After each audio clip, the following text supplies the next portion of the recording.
Important message کی طرف آتا ہوں، اور وہ میسج کیا ہے؟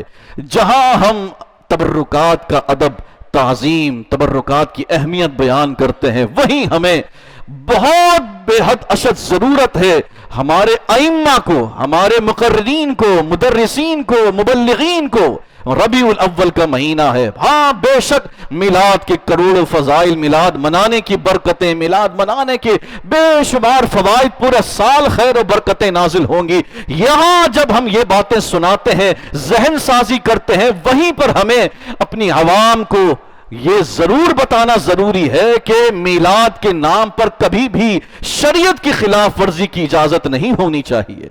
تبرکات کی آڑ میں کہیں ایسا نہ ہو کہ آپ جھوٹے تبرکات لوگوں کو دکھا کر لوگوں سے فوائد حاصل کر رہے ہو۔ ایسے بھی لوگ موجود ہیں منہ مبارک کی زیارت کے نام پر پتہ ہی نہیں ہے منہ مبارک ہیں بھی یا نہیں، اور لوگوں کو زیارتیں کروا رہے ہیں۔ ڈھیر مقدس حاضریاں کروائی جا رہی ہیں اور اس کی اصل کا بھی نہیں پتا کہ ہے کہ بھی نہیں ہے۔ یہ اس کی پہلے تو اس کی تحقیق ہونی چاہیے، اور اگر واقعتاً کوئی حضور سے منسوب کوئی جھوٹا منہ مبارک رکھ کر لوگوں سے فائدے حاصل کر رہا، میری تو آج تک یہ بات سمجھ میں نہیں آئی کہ منہ مبارک پر پیسے کیوں رکھتے ہیں لوگ، پیسے کس لیے رکھ رہے ہیں، وہاں کس کو ضرورت ہے پیسے رکھنے کی؟ یہ بھی ایک غلط رواج ہے۔ اور دوسرا، اگر کوئی خدا نہ خواستہ جان بوجھ کر کہ یہ حضور کا منہ مبارک نہیں ہے اور کر رہا ہے، تو پھر ایسے شخص کے بارے میں حضور نے سخت وعید فرمائی ہے جس نے میری طرف کوئی بات منسوب کی۔ تو ائمہ مساجد، علماء کو یہ اس طرف بھی توجہ دے۔ ایک تو یہ، اور دوسری کیا ہے کہ بے شک جلوس، جلسے جلوس، ریلیاں، یہ سب چیزیں باعث خیر و برکت ہیں، لیکن مجھے بتائیے نا کہ بدعت حسنہ کی فضائل تو ہم سناتے ہیں، لیکن یہ کون سی بدعت ہے کہ جلوس کے اندر خواتین بھی شامل ہو جائیں؟ یہ کون سی بدعت ہے، یہ کون سی بدعت حسنہ ہے کہ جلوس کے اندر آپ رزق کی بے حرمتی کر رہے ہو، لنگر اڑا اڑا کر پیروں میں آ رہا ہے، ایکسپائری ڈیٹ کی آپ چیزیں بانٹ رہے ہیں؟ یہ کون سی بدعت حسنہ ہے؟ یہ بدعت سیئہ ہے، یہ حرام ہے، ناجائز ہے، اگرچہ آپ میلاد کے نام پر کر رہے ہوں، یہ جائز نہیں ہے۔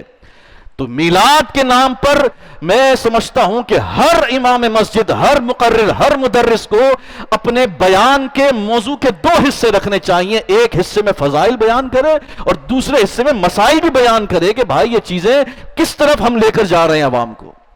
اور جو پھر 12 ربیع الاول کو سڑکوں پر ہوتا ہے، اس وقت عوام کنٹرول تو اس سے پہلے کرنا ہے، لوگوں کو بتا کر، لوگوں کو اصلاح کر کے کہ یہ کام ناجائز ہے، یہ کام جائز ہے۔ ایک تو مخلوط، دوسرا کہ عورتوں کا کسی جگہ جانا، عورتوں کا شریک ہونا حرام، عورتیں بھی گناہگار، اور جو مرد اپنی عورت کی اس بے حیائی پر راضی ہے، وہ مرد بھی حضور نے فرمایا دیوس ہے، وہ جنت کی خوشبو سے بھی محروم ہے، اگرچہ وہ ربیع النور شریف کے جلوس میں اپنی عورت کو لے کر آ رہا ہو۔ ایک تو عورتوں کو محفل جلوس میں جانے سے روکیں، اور دوسرا عورتوں کی محفلیں بھی جو ہوں تو خاص اس بات کا اہتمام ہو کہ عورت کی آواز بھی عورت ہے، اس کی آواز بھی اتنی دور نہیں جانی چاہیے کہ غیر مرد تک پہنچے۔ یہ بھی گناہگار، وہ بیٹھی ہوئی ہیں، نعت رہی ہیں، لیکن نعت پڑھنے کے باوجود بھی گناہ ہو رہا ہو، تو پھر ایسی محفل کا کیا فائدہ ہوگا؟ کیونکہ عورت کی آواز بھی عورت ہے، غیر مرد تک عورت کی آواز بھی نہیں پہنچنی چاہیے۔ آواز تو دور کی بات، حضور نے تو یہاں تک فرما دیا ایک با پردہ عورت ہے، شریعت کے مطابق پردہ کر رہی ہے، لیکن خوشبو اتنی تیز لگائی ہے کہ غیر مرد اسے سونگ رہا ہے، محسوس ہو رہا ہے۔ فرمایا فَهِيَ زَانِيَةٌ فَهِيَ زَانِيَةٌ فَهِيَ زَانِيَةٌ، یہ زانیہ ہے، یہ حضور کا فرمان، میرا نہیں ہے کہ جو عورت، پردے دار عورت کوئی خوشبو لگائے اور غیر محرم اس کو سونگ رہا ہے، خوشبو سے محسوس ہو رہا ہے، فرمایا وہ زانیہ۔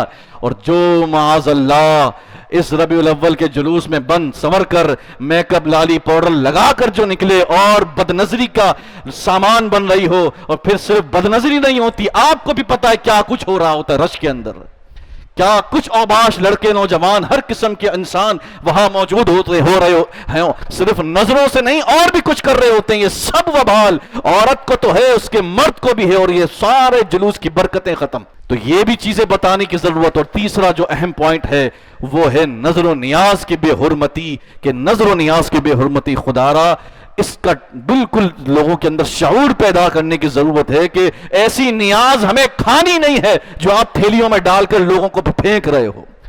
ایسی ہمیں لنگر چاہیے ہی نہیں کہ جس میں اللہ کے رزق کی بے حرمتی کر رہے ہو. ایسے شخص کی آپ حوصلہ شکنی کریں کہ ایسے لنگر بند کر دیا جائے، کوئی ضرورت نہیں ہے. اللہ اس کے رسول کے لیے، یہ اللہ اور اس کے رسول کے لیے ہے ہی نہیں.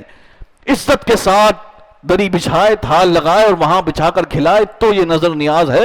اس طرح اڑانا پھینکنا، ٹرکوں کے اوپر جو خاص طور پر اڑانے کا سسٹم ہوا ہے، خدا را اس کو ختم کیا جائے. جو اللہ کرے کہ یہ میسج پہنچ جائے ٹرک پہ جو لے کر نکلتے ہیں، یہ جو اڑا کر جوس اور ڈبے اور نہ جانے کیا کچھ پھینک رہے ہوتے ہیں.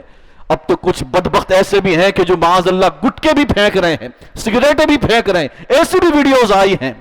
یہ کون سا میلاد ہے؟ نا مجھے آپ بتائیں، کہاں کس کو جواب دیں گے ہم؟ پھر اسی چیزوں کی وجہ سے ہمارے اوپر الزامات نہیں بلکہ دکھا کر بتاتے ہیں دیکھو یہ میلاد منایا جا رہا ہے، اور نہ جانے کیا کیا چیزیں ہو رہی ہیں میلاد کے نام پر. اللہ پاک ہم سب کو اس سے محفوظ رکھے اور اللہ کریم ہمیں عمل کی توفیق عطا کرے. میلاد کے موقع پر اگر ہم چراغاں بھی کر رہے ہیں، ہم جھنڈے بھی لگا رہے ہیں، ہم کچھ بھی کر رہے ہیں تو اس میں کوئی مقدس تحریر نہیں ہونی چاہیے. نہ درود پاک ہونا چاہیے اس کے اندر، نہ کوئی ایسی مقدس تحریر ہو کہ بعد میں آج کل بارشوں کا موسم ہے وہ پھٹ کر نیچے آئے اور زمین کے پیروں کے نیچے آئے. اب تو گٹر کا پانی کے اندر خدا نہ خواستہ مکس ہو جائے. تو نہ جھنڈا ایسا استعمال ہو، نہ کوئی پوسٹر ایسا استعمال کریں، نہ کوئی ایسا نالین شریف پر کچھ ایسی تحریر ہو کہ جو خدا نہ خواستہ گر کر الٹا بے ادبی بے حرمتی کا باعث بنے. قوم بنی اسرائیل پر انہی بے ادبیوں کی وجہ سے عذاب آیا. قوم حمالقہ کو ان پر مسلط کیا. آج ہم جو رو رہے ہیں کہ ہم پر یہ ظالم حاکم مسلط ہیں تو اس میں ہمارا بھی بہت بڑا کردار ہے. ناشکریاں ہم نے کی، ہم نے بے ادبیاں ہم نے کی، پھر ہم پر یہ نہیں ہوں گے تو کون ہوں گے؟ پھر اللہ ہمیں عمل کی توفیق عطا کرے.